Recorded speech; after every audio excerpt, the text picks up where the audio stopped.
Perkenalkan, nama saya Muhammad Ifat Failah dengan 3 digit NIM terakhir 251. Jadi, untuk latar belakang dari SP kami adalah kanker masih menjadi penyebab utama morbiditas dan mortalitas di seluruh dunia yang menghadirkan tantangan signifikan bagi sistem kesehatan masyarakat. Menurut American Cancer Society, sekitar 20 juta kasus kanker baru didiagnosis secara global pada tahun 2022 dengan hampir 9,7 juta kematian disebabkan oleh penyakit ini. Proyeksi menunjukkan bahwa pada tahun 2050, jumlah kasus kanker dapat meningkat menjadi 35 juta, terutama karena pertumbuhan populasi dan penuaan, di samping meningkatnya prevalensi faktor risiko seperti pola makan buruk, kurangnya aktivitas fisik, dan penggunaan tembakau. Epidemiologi memainkan peran penting dalam memahami pola dan faktor penentu kanker di dalam populasi. Dengan mengidentifikasi faktor risiko dan tren kejadian serta kematian, inisiatif kesehatan masyarakat dapat disesuaikan untuk mengurangi beban kanker melalui strategi pencegahan dan deteksi dini. Screening sangat penting untuk mendeteksi kanker pada tahap awal ketika pengobatan lebih mungkin berhasil. Tulisan ini bertujuan untuk mengeksplorasi berbagai aspek epidemiologi kanker, praktik screening, dan metodologi diagnostik dengan mengkaji komponen-komponen secara komprehensif. Kita dapat lebih memahami kondisi perawatan kanker saat ini dan mengidentifikasi peluang untuk meningkatkan upaya pencegahan dan pengobatannya. Kemudian untuk rumusan masalah, yang pertama ada apa saja jenis-jenis kanker yang paling umum terjadi serta faktor resiko apa yang menyertainya. Yang kedua, bagaimana tren insiden dan mortalitas kanker. Yang ketiga, apa tujuan dan metode screening kanker yang efektif serta bagaimana kriteria efektivitas screening dapat diterapkan. Yang keempat, apa saja metode diagnostik yang digunakan untuk mendeteksi kanker dan bagaimana teknologi serta inovasi terbaru berkontribusi dalam meningkatkan diagnosis kanker. Baik, perkenalkan, nama saya Amanda Putri Novianti dengan 3 digit NIM terakhir 114. Di sini saya izin memaparkan mengenai definisi dan juga klasifikasi kanker sebagai pembahasan awal dari studi proyek kali ini. Untuk definisi kanker sendiri dikutip dari WHO, kanker adalah sekelompok besar penyakit yang dapat terjadi di seluruh jaringan tubuh, ditandai dengan adanya pertumbuhan tak terkendali dari suatu sel yang menyebabkan sel tersebut menjadi abnormal dan juga menyerang jaringan sekitarnya atau disebut juga keganasan. Lalu sel kanker apabila ditinjau dari biomolekulernya telah mengalami serangkaian mutasi genetik serta merupakan kata lain dari tumor ganas. Oke, untuk selanjutnya tentang klasifikasi tumor terdapat bisa dibagi menjadi 3. Klasifikasi tumor pertama dapat disusun berdasarkan histologi atau jaringan tempat sel abnormal ditemukan. Bisa dilihat pada layar untuk ada karsinoma, sarkoma, leukemia, dan juga limfoma. Selanjutnya diklasifikasikan berdasarkan grade tumor yang mengacu pada gambaran abnormal sel yang dapat terlihat di bawah mikroskop apabila dibandingkan dengan sel normal. Terdiri dari grade 1 hingga grade 4, lalu ada juga grade X untuk yang dapat diidentifikasi. Untuk selanjutnya klasifikasi terakhir yakni sel tumor berdasarkan keganasannya melalui sistem TNM atau tumor, nodes dan juga metastasis. Yang ini terdiri dari T0 sampai T4, lalu ada N0 sampai N3, M0 dan M1 serta TX dan NX untuk yang tidak dapat teridentifikasi. Baik, di sini saya akan menjelaskan faktor risiko dari kanker. Yang pertama itu ada usia. Jadi, orang yang memasuki usia lanjut itu umumnya lebih rentan terserang kanker.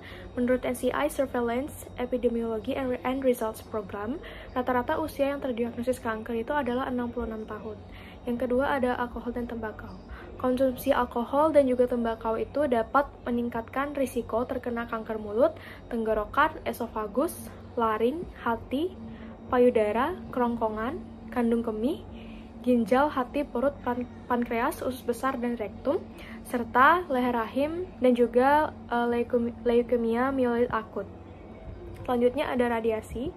Radiasi dengan panjang gelombang tertentu, atau yang disebut juga radiasi penjon, itu contohnya radon, sinar X, sinar gamma, dan bentuk radiasi berenergi tinggi lainnya itu memiliki energi yang cukup untuk merusak DNA dan menyebabkan kanker. Selanjutnya ada zat penyebab kanker. Kanker juga disebabkan oleh perubahan pada gen tertentu yang dapat mengubah cara sel kita berfungsi. Perubahan genetik ini terjadi secara alami, ada juga yang disebabkan oleh paparan yang berupa zat-zat seperti bahan kimia dalam asap tembakau atau radiasi seperti sinar ultraviolet dari matahari. Selanjutnya ada karena hormon. Salah satu hormon pada manusia itu estrogen, itu dikenal juga sebagai karsinogen. Meskipun hormon ini memiliki peran fisiologis yang penting bagi pria dan wanita, hormon ini juga dikaitkan dengan peningkatan risiko kanker tertentu. Contohnya penggunaan terapi hormon menopause kombinasi yang berupa estrogen plus progestin yang merupakan versi sintetis dari hormon progesteron wanita, itu dapat meningkatkan risiko kanker payudara pada wanita. Perkenalkan, nama saya Desa Gedayuni Pratnyasari dengan 3 digit 6 terakhir 239. Di sini saya akan menjelaskan mengenai insiden dan juga mortalitas dari kanker. Kanker sendiri adalah kelompok penyakit yang ditandai oleh pertumbuhan dan penyebaran sel abnormal secara berlebihan. Menurut WHO atau World Health Organization, kanker merupakan penyebab kematian tertinggi kedua di antara penyakit tidak menular.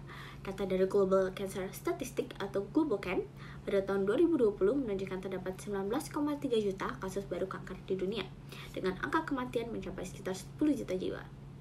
GloboCan juga memproyeksikan adanya peningkatan sebesar 47% pada tahun 2040, sehingga kasus baru kanker diperkirakan mencapai 28,4 juta. Di Indonesia pada tahun 2020 tercatat 396.914 kasus baru kanker dengan 5 jenis kanker paling umum, yaitu kanker payudara 16,6%, kanker serviks 9,2%, kanker paru-paru 8,8%, dan kanker kolorektal 8,6%, dan kanker hati 5,4%. Angka ini menunjukkan peningkatan sebesar 13,8% jika dibandingkan dengan kasus baru pada tahun 2018. Perkenalkan, nama saya Talita Yu Putri dengan 3 digit antara 191. Sini saya akan menjelaskan mengenai pencegahan primer dari kanker. Jadi metode pencegahan primer daripada kanker ini itu melibatkan modifikasi faktor gaya hidup, yang ini tuh meliputi seperti berhenti ataupun tidak merokok, perubahan pola makan menjadi makan yang lebih sehat dan juga bergizi, dan peningkatan aktivitas fisik.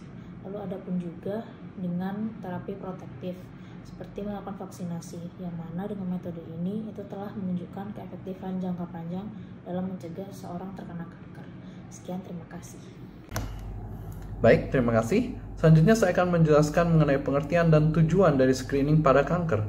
Saya Matthew Gristianusi dengan 3 digit NIM terakhir 010. Metode screening. Ada berbagai metode yang dapat dilakukan untuk mengantisipasi resiko kanker. Salah satunya ada screening yang dapat dilakukan untuk mendeteksi sebelum terjadinya malignansi. Tujuan dari screening itu sendiri yaitu untuk mendeteksi kanker pada tahap awal dan juga mempersiapkan intervensi pada faktor resiko yang dapat dikendalikan seperti kebiasaan merokok, obesitas, ataupun hal-hal karsinogenik lainnya.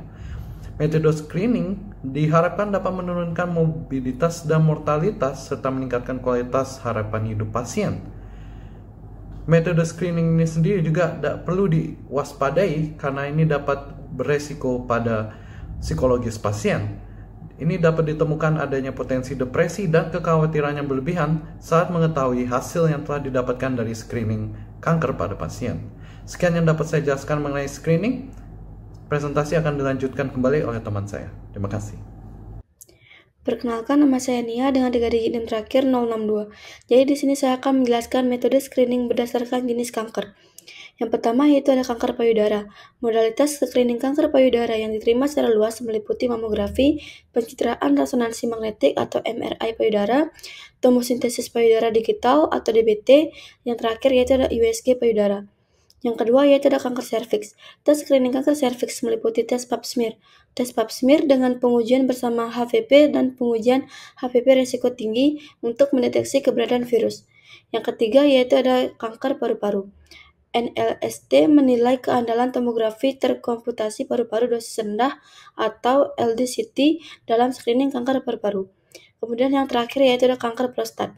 Screening kanker prostat menggunakan pengujian serum antigen spesifik prostat dengan atau tanpa pemeriksaan colok dubur atau DRE. Sekian dari saya, terima kasih. Perkenalkan, saya Hanum Aurelia dengan 3 digit NIM terakhir 214. Saya izin melanjutkan penjelasan terkait kriteria efektivitas screening. Screening untuk kanker jika diterapkan secara penuh dan tepat sebagai bagian dari suatu program perawatan kanker, termasuk diagnosis dan pengobatan yang tepat waktu, telah menjadi faktor penentu dalam mengurangi morbiditas dan mortalitas akibat penyakit-penyakit tertentu. Program screening kanker hanya akan efektif jika dilakukan secara terorganisir. Serta ada 7 komponen yang menentukan hal tersebut dan dapat dikatakan sebagai program yang efektif, yaitu yang pertama, harus ada kebijakan yang terdokumentasi untuk menyediakan layanan screening, diagnosis, dan juga pengobatan yang merata serta terjamin kualitasnya bagi populasi yang memenuhi syarat. Yang kedua, tes screening harus menjadi bagian dari rangkaian perawatan yang mencakup pemeriksaan lanjutan untuk hasil positif dan pengobatan. Yang ketiga, program screening harus dideskripsikan dalam dokumen resmi dan dioperasikan sesuai dengan protokol dan pedoman berbasis bukti yang terdokumentasi. Yang keempat, populasi yang memenuhi syarat atau sasaran harus ditentukan sesuai dengan bukti berdasarkan keseimbangan antara manfaat dan bahaya. Yang kelima, populasi yang memenuhi syarat atau sasaran harus diarahkan untuk melakukan screening secara berkala sesuai dengan indikasi yang ada dengan menggunakan sistem pemanggilan atau permintaan atau juga undangan. Yang keenam, diagnosis dan pengobatan individu yang positif screening termasuk waktu rujukan harus berlandaskan pada bukti-bukti yang ada. Yang ketujuh, sistem pemantauan kualitas yang harus tersedia. Kinerja layanan screening harus dipantau dengan menggunakan indikator dan standar yang divalidasi dan tindakan yang harus tepat diambil jika ada ketidaksesuaian yang teridentifikasi. Proporsi yang baik dari total anggaran program screening harus dialokasikan untuk pelaksanaan program penjaminan mutu. Mungkin sekian yang dapat saya jelaskan, akan dilanjutkan oleh rekan saya. Terima kasih. Baik, di sini saya akan menjelaskan tentang gejala awal dan juga tanda-tanda kanker. Gejala kanker timbul dari sel tubuh yang diserang sesuai dengan jenis kanker. Gejala kanker pada tahap awal berupa kelelahan secara terus-menerus, demam akibat sel kanker mempengaruhi sistem pertahanan tubuh sebagai respon dari kerja sistem imun tubuh tidak sesuai seperti biasanya. Gejala kanker tahap lanjut berbeda-beda. Perbedaan gejala tergantung lokasi di mana pembelahan mutasi sel itu terjadi dan keganasan sel kanker. Gejala kanker tahap lanjut yaitu penurunan berat badan yang tidak sengaja dan terlihat signifikan, pertumbuhan rambut tidak normal, dan nyeri akibat kanker menandakan kanker sudah menyebar. Baik, selanjutnya saya akan menjelaskan mengenai metode diagnostik dari kanker. Dalam mendiagnosis kanker, diperlukan beberapa tahapan yang harus dilakukan. Di antaranya itu yang pertama ada anamnesis. Anamnesis pasien dilakukan dengan menanyakan sesuai dengan metode anamnesis yang benar, yaitu Secret 7 and Basic Fundamental 4. Pada pasien curiga kanker, penting untuk menanyakan mengenai riwayat kesehatan keluarga serta pola hidup pasien, selain menanyakan keluhan utama serta gejala yang dialami. Selanjutnya ada pemeriksaan fisik. Pemeriksaan fisik dilakukan dengan cara menyeluruh pada seluruh bagian tubuh dari pasien. Salah satu tanda bahwa pasien mengalami kanker bisa terlihat dengan melakukan inspeksi maupun palpasi dari pasien. Selanjutnya ada pemeriksaan laboratorium. Yang pertama ada complete blood count, yang mana itu merupakan tes darah lengkap yang dilakukan untuk mengetahui kadar dari beberapa komponen darah seperti eritrosit, trombosit, hemoglobin maupun hematokrit. Selanjutnya ada analisis urin, biopsi cair, tes kimia darah untuk mendeteksi beberapa zat atau komponen dalam darah termasuk dari molekul dan juga antigen dari sel kanker. Selanjutnya ada analisis sitogenetik, imunofenotip yang merupakan tes yang digunakan untuk menentukan stadium kanker dengan menggunakan antibodi. Selanjutnya ada pemeriksaan sitologi sputum yang mana menggunakan sputum sebagai sampel dari pada pemeriksaannya. Selanjutnya ada pemeriksaan sitologi urin dengan menganalisis urin yang diambil dari saat berkemih untuk yang kedua kalinya ataupun dari urin kateter untuk menghindari adanya kontaminasi. Dan kemudian urin tersebut akan difiksasi dengan alkohol 50%.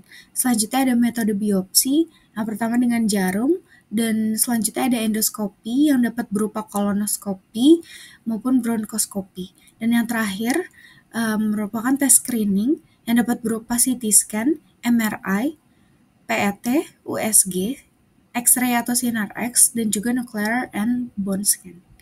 Sekian, terima kasih. Terima kasih atas kesempatannya. Sebelumnya, perkenalkan saya Niputu Maistiani Widiarta dengan 3 digit terakhir 036. Di sini saya akan menjelaskan mengenai peran teknologi dan inovasi dalam diagnosis kanker. Teknologi pencitraan medis telah berkembang pesat untuk mendukung deteksi dini dan penilaian kanker. Metode pencitraan seperti positron emission tomography atau PET scan, komputer tomografi atau CT scan, dan magnetic resonance imaging atau MRI membantu dokter melihat tumor dalam 3 dimensi yang memberikan detail tentang ukuran, lokasi, dan jenis molekul tumor. PET scan sering digunakan untuk menemukan penyebaran kanker dengan melihat aktivitas metabolik dari tumor yang biasanya lebih tinggi dibandingkan dengan jaringan normal. Hal ini sangat penting dalam menentukan tingkat keparahan kanker dan akan digunakan sebagai landasan utama dalam perencanaan pengobatan. MRI merupakan metode yang sering digunakan untuk mendeteksi kanker otak, payudara, dan prostat dengan tingkat akurasi yang tinggi karena kemampuannya melihat jaringan lunak dengan baik. Selain teknologi pencitraan, penemuan biopsi cair telah membawa perubahan besar dalam cara mendiagnosis. Biopsi cair adalah cara untuk menemukan pecahan DNA tumor yang berada di dalam darah yang disebut circulating tumor DNA atau ctDNA. ctDNA adalah metode non-invasif yang dapat memantau perkembangan kanker secara langsung dan memberikan informasi tentang perubahan genetik atau molekuler yang terjadi pada kanker. Teknologi ini sangat bermanfaat untuk pasien yang tidak bisa melakukan biopsi jaringan tradisional karena letak tumor yang sulit dijangkau ataupun kondisi kesehatan yang tidak memungkinkan prosedur yang melibatkan invasi. Selain itu, biopsi cair bisa memberikan gambaran keseluruhan tentang berbagai mutasi yang ada pada tumor tanpa perlu mengambil sampel dari setiap bagian tubuh yang terkena kanker. Hal ini tentu sangat membantu dalam kasus metastasis atau penyebaran kanker. Sekian dari saya, terima kasih. Perkenalkan, nama saya Bandar Irfan Prajamananda dengan 3 digit NIM terakhir 229. Disimpulkan bahwa pemahaman epidemiologi kanker penting untuk mengidentifikasi faktor risiko dan mendukung pencegahan serta deteksi dini. Screening dapat meningkatkan keberhasilan pengobatan, tetapi kesenjangan aksesnya memerlukan kebijakan inklusif. Teknologi diagnostik seperti CT scan, MRI, PET scan, dan biopsi cair membantu deteksi yang lebih akurat dan pengobatan personal. Akses screening perlu ditingkatkan di semua wilayah, disertai dengan edukasi publik dan pengembangan teknologi yang lebih terjangkau untuk mendukung pengobatan efektif dan mengurangi efek samping.